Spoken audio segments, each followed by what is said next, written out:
for KZSC Santa Cruz, serving the Santa Cruz Monterey Bay area for over 50 years. We are here with one of the greats, the greatest of all time on the upright, Mr. Ron Carter. Ron, thank you so much for joining us. Ron, Mr. Carter, Maestro, however you'd like to be called. They're all fit. How are you this afternoon? I'm great. Thank you. Thank you so much for joining us. I know our listeners are going to be very, very excited to hear and see you and hear what you have to say.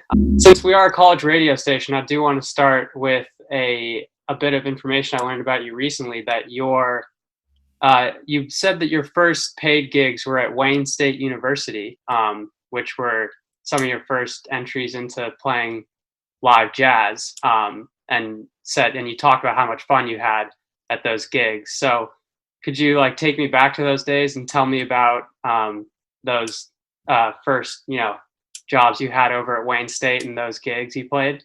Well, you're going pretty far back, and I'm not sure how much accuracy I can give you given my age in those dates. But again, that was my first time making jazz gigs with my neighbor, alto player named Kenneth Ivey, and piano player named James Neal.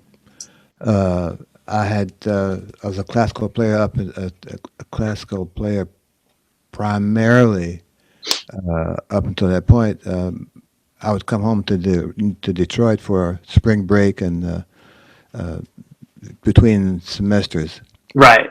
And my friend was an alto player who was really into Paul Desmond and Dave Brubeck. Mm-hmm. And, his favorite song was the Charlie song, which is one of Dave's early jazz goes to college hits, so to speak. And I said, well, I don't know the tunes, but I have some time off between. I had a day job in Detroit to earn money to go back to school the following fall. But I had some time, and then I had my bass because I drove back and forth from Rochester to New York. So I'll see what I can work out. Just show me the music or the lead sheet, whatever I need, and we'll figure something out. And he was very patient. He gave me a record. Remember those things? Record? Yeah, the record of this particular jazz goes to college to know what the bass player was playing on those records. And the first job was at a sorority function at a place called Belle Isle, which was a small island, Belle Mm-hmm. Isle. Yeah. And the sorority at Wayne University is called Wayne University then, I think. It got to be Wayne State later. Right. I think it's called Wayne State now, but yeah, so Wayne University at the time. Yeah, and they had these the sorority parties where they would hire bands, and they're a lot more subdued compared to what they seem to be today, And so it wasn't so much fun in and of itself, but it was an interesting learning experience for me to be able to play songs that we all knew with clearly a minimum amount of rehearsal because I was working my day job all day as they were working their individual jobs. And the fun, if it could be described, that would be seeing the result of me finding the right notes for these songs that I was just learning. Mm-hmm. Fun didn't take place till a couple of years later. Right. Yeah. Did you find it more, freeing, more, higher ability to take risks at, maybe lower stakes? I was clearly an amateur. It was just an interesting experience. I had nothing to relate it to other than playing Beethoven 5 and Mozart and Haydn and the classical library, which we all knew what the notes were. We had practiced them for days and hours, and we knew what our stand partner, as it was called, what he would do or she would do. So, there wasn't that kind of challenge in terms of the performance of the music. Mm-hmm. It was kind of all off our heads with a little bitty lead sheet with the changes, and that was kind of on my own. And I didn't understand how much trust they placed in my note choices because they were kind of learning the tunes too, Totally. Yeah. Well, speaking of classical music, for our listeners, for those who don't know, Ron grew up playing the cello before eventually picking up the upright in your senior year of high school, I believe, Mm-hmm. Which led to an extraordinary career on bass. He was a member of the second great Miles Davis quintet with Herbie and Miles and Tony Williams and Wayne Shorter, but you can find tons and tons of information and interviews with Ron about that, so we won't bore him with that today, because I'm sure he's gotten lots of questions about that in the past. But what we do want to talk about is when you left the quintet in 1968, you started this amazing studio career, and I have a few albums of yours that I want to talk about. But what kind of caused that, wanting to leave the quintet and really, embark on this legendary solo career, being, one of the first calls for CTI and Blue Note? Well, yeah, I was making records all along, Yeah, yeah. and when Miles was ill or didn't have any work because of his health issues, or he just didn't want to play it at that time, Mm-hmm. I was already pretty occupied in earning a living in New York, whether it was a commercial music project or a recording session. So leaving the band, it wasn't because I was getting more recording work. I thought that the band was going a direction that really didn't really interest me in terms of how I viewed the bass as being a kind of important instrument in the jazz community, in the jazz music. I was working toward my own kind of sound and my own kind of note choices, and I thought the bassists' influence in groups, and I thought that I wasn't sure what Miles' band would offer me would be the kind of stuff that I could continue to develop that concept. Secondly, the band was leaning more toward the electric instrument sound, Mm-hmm. and while I was able to function comfortably as electric bass player, I was not in those class of the guys who were really putting in as much time to play as good on that as I was doing it on the upright. Mm-hmm. And I knew as a family man, I was still learning and understanding music. I knew I didn't have the time to devote enough hours in the day to an electric player who was competitive, an upright player who I'd been spending all this time trying to figure out what it's supposed to do in the jazz band. I didn't leave the band because Miles's music choice. Mm-hmm. It was more of the instrumental direction that the band was taking, and didn't have the time or the interest to be competitive on electric bass. There were guys who were really playing it good, even at that stage of the electric bass's presence on the scene. And I thought I had a sound on the bass and a choice of notes that may make it not that I would get more work, but that I would have the bass be a little more impactful in the group that I'd stumble into and get calls to do. Right. That, yeah. Yeah. Did you ever consider, devoting more time to the electric, or have you devoted more time to the electric as time has gone on, or No. was always strictly upright? I've done some. I haven't done electric bass data in many years, and while I missed camaraderie, uh, I don't miss the chance to mess up. Okay, yeah, that totally fair. Makes a lot of sense. Well, you've played on, nearly 2,300 records, the most recorded jazz bassist of all time.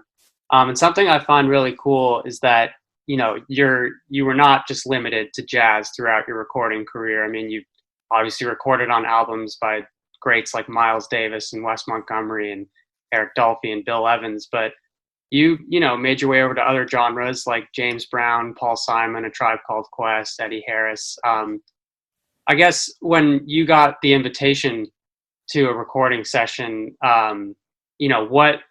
what made you really want to seek out that recording session? Was it the producer, the artist, or a personal motivation? What stood out to you in a session? What made you really want to go play that? I was a bass player. Mm-hmm. I was a sideman bass player. And it seems to me my sideman bass player mentality is that my job is to make this guy happy he called me, whoever they are, this Mm-hmm. particular project. I was always kind of surprised that some of these calls came from music that I was not personally involved with or physically involved with, But I thought that whoever the producers were or the leaders of these particular projects had heard enough of my work to feel that I could make their project do whatever they thought I could bring to it. You know, uh, I never shied from taking up the challenge and the offer to make a record with someone who was not in the so-called in the jazz community. Right. You know, and I wanted to know how these guys how their music worked. I mean, how did Paul Simon's music work? How did Gil Scott Heron's music work? How did Roberta Flack's music work? Yeah. How did the Young Rascals? How did that stuff work? Yeah. And I can't do that if I'm sitting home twiddling my thumbs and waiting for the next jazz project. Yeah, not, and we're all waiting on that too, totally, as soon as we can get back to it. So I took the chance. I took the opportunity to accept the offers, and hoped that when I left the studio, two things happened. The guys who hired me felt that they made the right choice, and I left them with the three letters WOW. WOW. Yeah. Could you, Wow. wow. Just wow.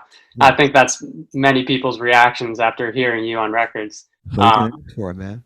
yeah, totally. And, speaking of that learning aspect, from listening to your music and from watching your interviews and stuff, obviously learning is a huge part of your musical career, whether it's teaching or learning from other musicians. So who are some other people in the studio that you really feel that you learned a lot from when you were playing sessions with them? Oh man, there's a lot of names that come to mind. I'm not sure I can. I'm sure it's, And I'm kind of hesitant to do that because I may miss the name of someone who's really important. yeah, no, totally. Now have them knock on my door and say, "How come you didn't call me?" You know. So, Yeah, well, having said that, though, clearly the people like George DeVivier, who I made several dates with as a section partner, was one of the people who gave the bass player some real status in the studio work. He set the standard of behavior, punctuality, withstanding the pressure of being the only African American in the studio, so to speak. The stress of having to deliver at that exceptionally high level each time the bass came out of the case. Joe Benjamin, the bassist with Duke Ellington, was able to crack the Broadway circuit situation, for many years, and even as we speak, if they were still working the Broadway band bandstand as the pit, the ratio of African American players or minorities in those pits is still way below the number of African American players who have the ability to fill that slot. Joe Benjamin was able to crack that nut back in the day in the early '50s, '60s, and those are people who while I didn't play with them in the studio often, they set the tone of what was expected of me as a player and what the people who hired us, what they would get when they did hire us. yeah, absolutely. Well, yeah, it makes a lot of sense. And yeah, obviously don't want to leave anyone out. But so I do have a couple records here that maybe we could go through and talk about your experience, whether it's learning from someone else or like, just any kind of noteworthy things that happened when making this record. And I know that, on this one, you can see you on the cover even. I'm sure this was a very, very sweet record for you to make. But if you could talk a little about, making this record with Roberta Flack, because it's one of my favorite records and you're playing on here is just amazing. Okay, well, no, that's not me on the cover. That's not, No. First of all, I thought it was you behind the smoke, because I thought I saw the upright here. no, it may have been upright, and I haven't seen that cover in a very long time. But Yeah. if you look carefully, the bass player's holding the bass left-handed. Oh, you're right. It's pretty smoky. It's hard to see who's even holding this. But yeah, you're right. They are holding it left-handed. And in any event, Roberta was recommended for a record contract from Les McCann, who had seen her play in Washington D.C. Hmm. She got together with Atlantic Records. Joel Dorn, who was her producer at the time for Atlantic, brought her and her trio to New York to make a record. Hmm. She'd been with this trio at this club called Mr. Charlie's or something like that in Washington for a really long time. And they had a nice set of arrangements, and all the things happen when you play with a band in a small club. You get real tight, get the sound. You know each other's moves. Well, they came to New York at some point, and they tried to make a record. And the story we got ultimately was that the record wasn't successful because, making a record is one thing, playing in the club is another, and it takes a whole kind of different zone to make that kind of stuff work. Hmm. So after several, I hate to say failed attempts, but not successful attempts to make this record, they called me, Ray Lucas, a wonderful drummer, Yeah. Lucky Pizzarelli to make this record. And they ultimately hired Bill Fisher to do some overdubs and stuff like that. So that record took place because they thought that these older guys, these more professional guys, these guys who were used to making records would help Roberta make this first take. She was a wonderful pianist, a really good player. Yeah. She played exactly what she needed to make her sound good. Hmm. And our job was to make her feel like me as a bass player and Ray as a drummer, we belonged there. And that while we weren't specifically replacing her bass player and drummer, we were there to enhance her performance as best we could, given that we were sight-reading the music and no rehearsals and the usual pressures of being in the studio with two chances to make it right, Hmm. And I was happy that when I left there, I thought that we had satisfied what her needs were, and she could leave there saying WOW. WOW. Love Yeah, it. That's yeah. and so is that typically how records that you were called for made? You got like one or two chances, or was it a recurring thing? Or No, no. By and large, back in the day, most of the jazz records or the earlier pop records, there wasn't a big budget, yeah, right. and overdubbing wasn't a big thing because it was expensive, and editing was a whole other concept that many engineers hadn't really had the skill level because they hadn't had to do much of it. Yeah. So the industry itself was developing and evolving. Hmm. And as that was evolving, the hours got longer and longer, or shorter and shorter, depending on the engineer's and his crew's skill, you know. Uh, but by and large, you go in there with only one or two takes, and you go home and hope that you did a good enough job to get a call for the next project. Yeah, correct. Right, right. Well, evidently you definitely did enough good takes on the first try for sure. So here's another record of yours.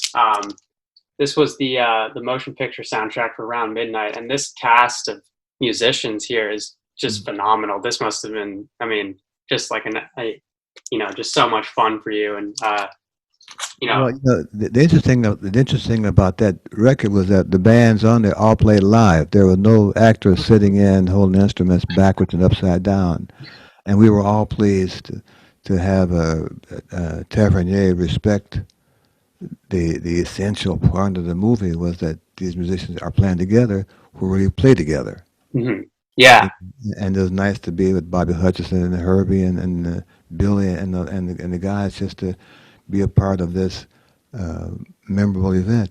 Dexter Gordon didn't get the Grammy because they said that because he played saxophone for a living, he wasn't qualified as an actor, which is huh. what that stuff is, the Oscar Yeah, stuff. yeah. No way. So you guys all got the Grammys, but him?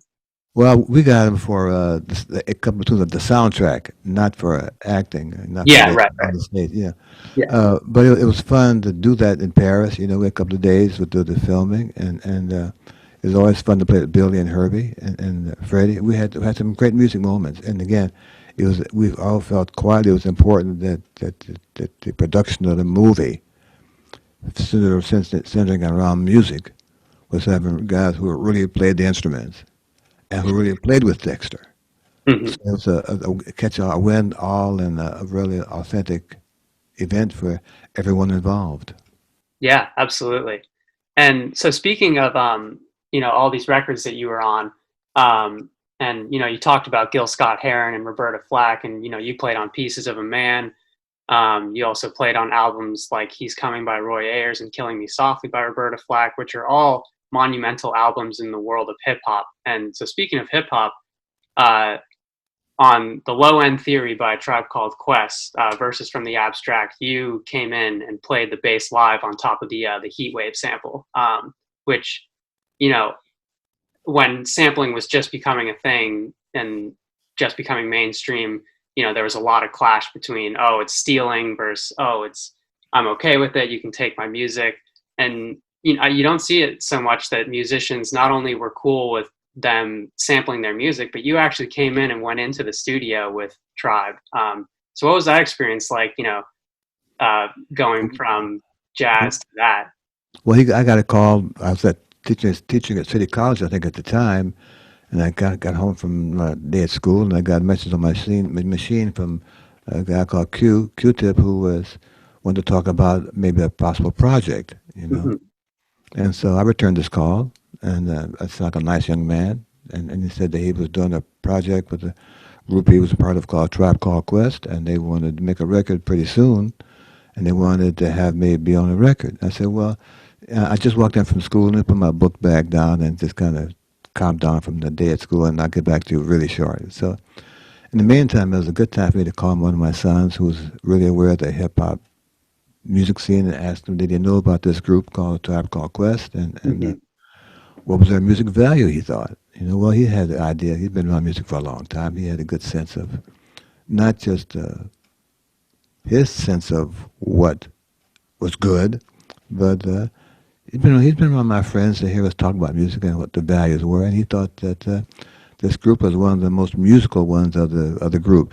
As you know, hip hop is just developing then, the Right. scratching and the records and stuff. So he Yeah. thought this group was pretty far above everybody else as far as musical content, and that if the band and I work out a decent arrangement, I should go ahead and do it and be comfortable with been helping this guys get better. So Yeah. I called him back, and we started to make arrangements, stuff to get out there. But I said, look, uh, yeah, I'm okay with this kind of project, but I'll have my car parked out in front of the studio, and I'll have my key pretty near the ignition.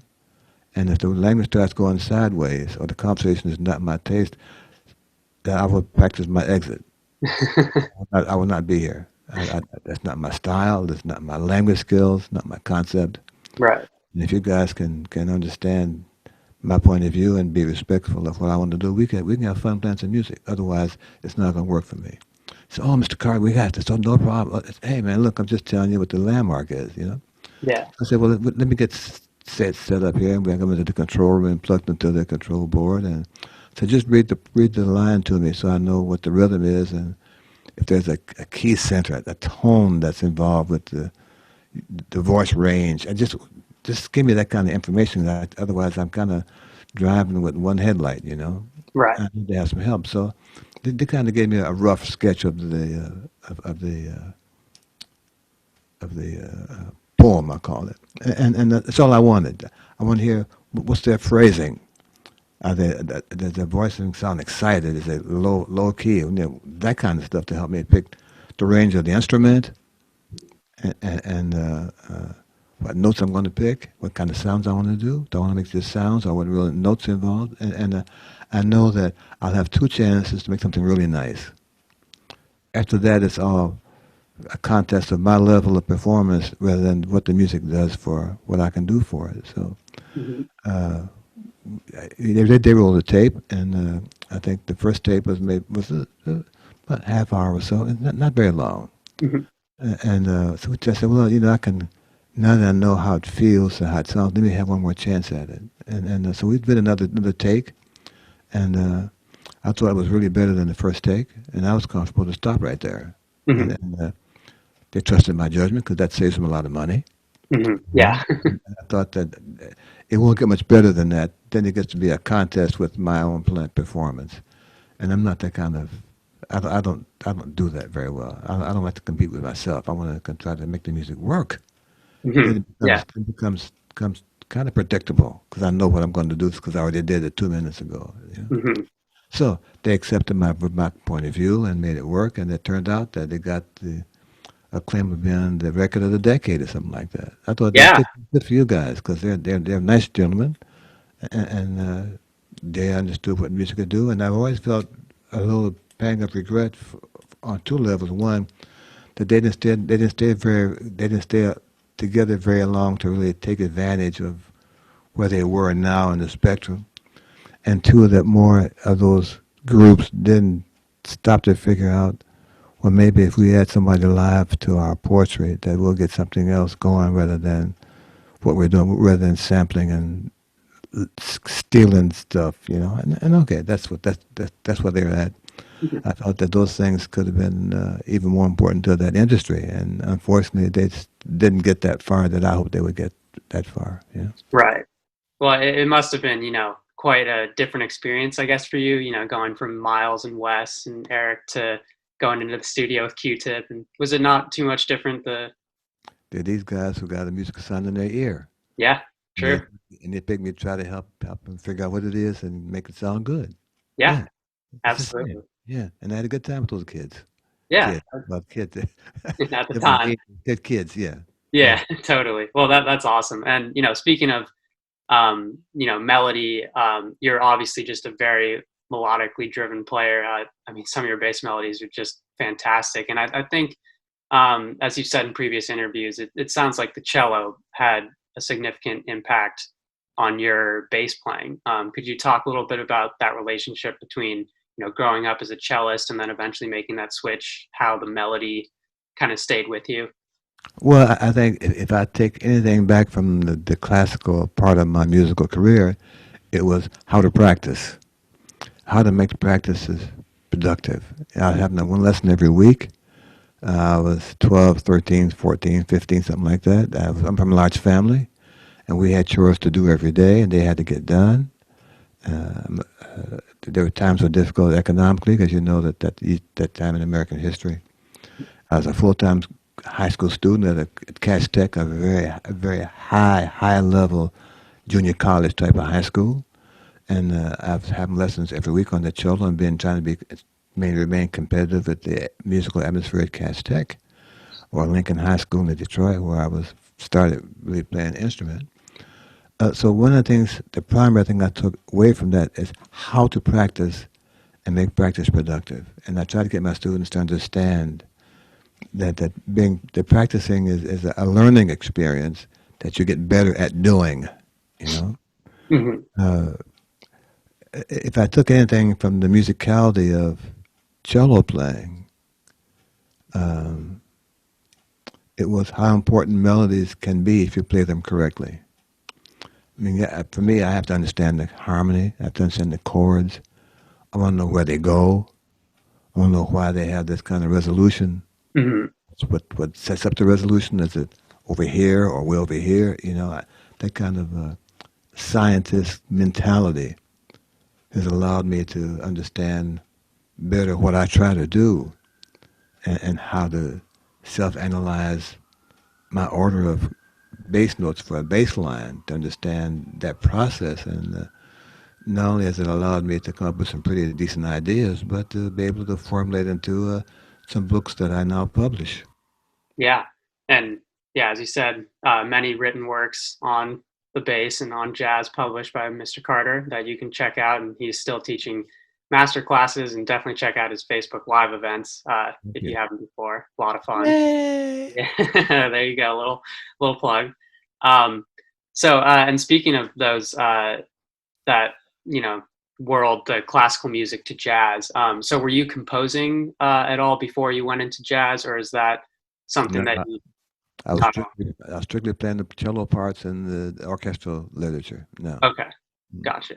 And so was all music, a big influence on you from an early age, or were you strictly classical growing up? Because like we've been talking about, you ventured into all different kinds of music in the recording career of yours. But when you were growing up, what were you listening to? Primary classical music because I was a classical musician at the time. No, Hmm. I didn't start listening to jazz with any real intent until I left Detroit. Actually, when I graduated from Cass Tech and went to Rochester, New York, at the Eastman School of Music. My summers and my vacation time was I'd drive back to Detroit from Rochester and spend time with my family that still lived in Detroit and meet my friends who were my neighbors actually because they all lived down the street. Those kind of musical conversations. Um, there were times when I would come home and I'd Chet Baker, for example, would be working at Detroit at a little bar at the West End or a Levert Lounge, some kind of Detroit jazz club, and I went by one night to see what it was, and I said, whatever he said, I can do that. I said, can I sit in? The guy said, no, you're not famous enough. And I said, okay, I got that. And that was it. Yeah, I wasn't offended. Mm. Those are the rules to that game. Yeah. And as I've gotten older and got a little more, uh, I've learned some hostility. I wish I could find that guy right now and tell him, am I famous enough now?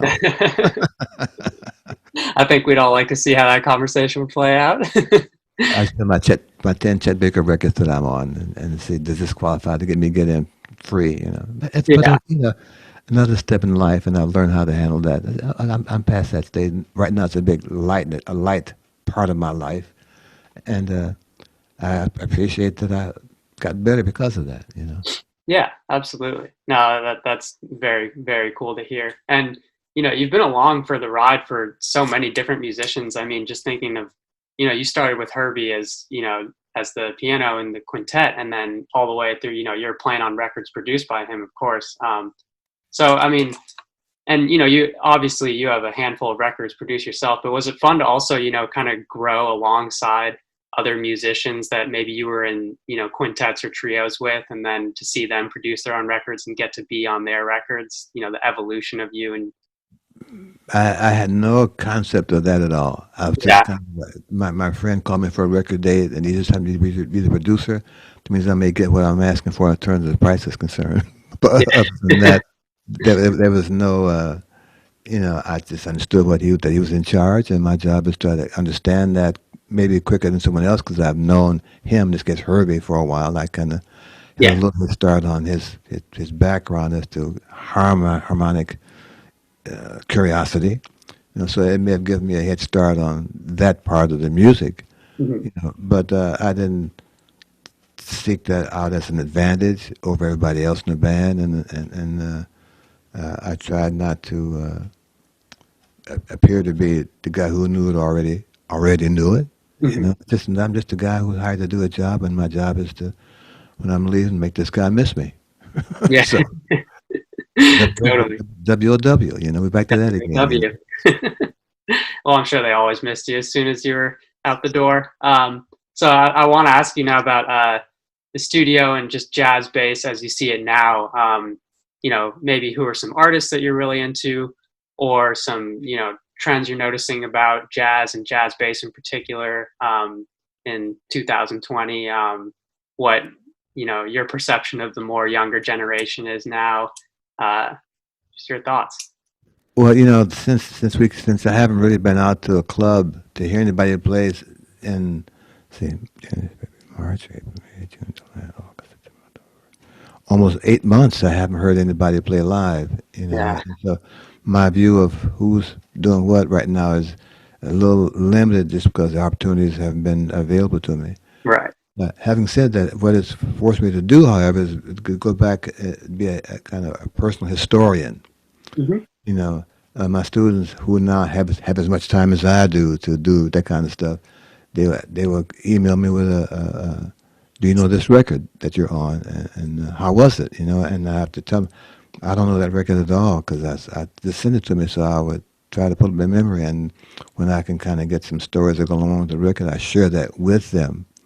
In the meantime, this succession of records that they make me have to listen to, it gives me a chance to see my growth, which I would never have the time to do. I would never take the time to do that. Yeah. Some people to learn to say, well, gee, on this record I did this, but I missed that. Geez, I got to get better than that. But I got it over here. That's okay. That kind of self-analysis. And that has helped me while I can't play out those mistakes.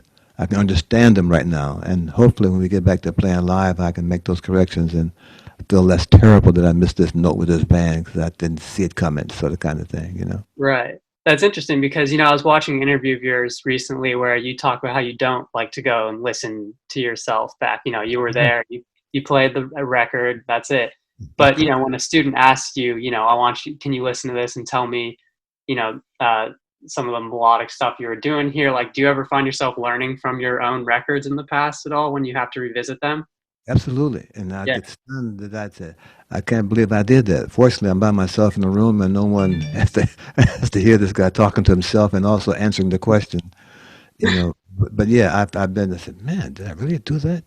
How come I only did it one time? Look, I should have done it over here. That kind of recyclable stuff that I stumbled on that I could have done over here again. But yeah, it's been a real uh, embarrassing enjoyment for me because I said, really, I did that. Gee. Mhm. Yeah, totally. That must be super funny to go down memory lane and hear that, like, wow, I did that. Yeah, Yeah, that's awesome. it cracks me up. Yeah, so I'm sure it does. WOW. Yeah. And they understand that I'm hearing it for the first time since I made the record, probably. So then they said, well, I mean, you haven't heard it since this, Ralph or the Paul. I've just been making other records, and I got a family. I'm trying to do this. I'm changing the light bulbs. I'm taking out the garbage twice. Yes, I got a life. Yeah. It doesn't sit around listening to old records that I made, and I say that just so they don't feel embarrassed and they will give me something else to listen to. Yeah, absolutely. Well, I mean, speaking of that, you obviously you're a human being and you've put in so many tens of thousands of hours on the bass and just so much amazing work. But what do you like to do, to get when you feel like, oh, I'm at a creative block right now, I need a break or something? What do you like to do in your free time? Well, being stuck in the house for 8 months, like everybody else, theoretically everybody else, Yeah. there's some projects in my house that I can really take care of now. I'm not worried about having to stop because I got to go to work or pick up my suit from those dry cleaners. Right now, I have a tool room that is a site. All the screwdrivers are in the wrong place. The nails on the floor. There's some shipping boxes that should have been gone, thrown away 3 weeks ago. So right now I'm doing my spring cleaning year round, and I'm enjoying cleaning out that stuff. It takes my mind off the right note. Takes Totally. my mind off. I'm not worried about playing in tune. You know, I don't worry about having a nice tie and a nice pair of shoes on.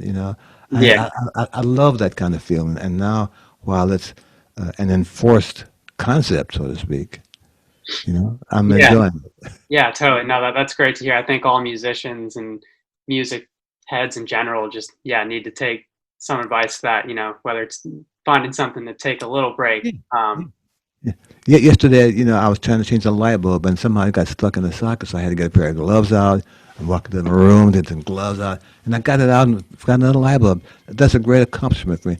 Not that it was difficult to do, but I had the time to do it. Right. Totally. And And it's great. I'm sure it's nice to, have your mind going in that direction rather than trying to figure out which note to play under which chord here. And yeah, totally. Absolutely. Yeah, And that's fun. Yeah. yeah, yeah. And are you still teaching remotely these days or is that halted Yeah, at I the have moment? 5 students from Manhattan School of Music and 6 private students. So that's kind of 2 days a week, all day teaching. And right now, I'm understanding how to do it better.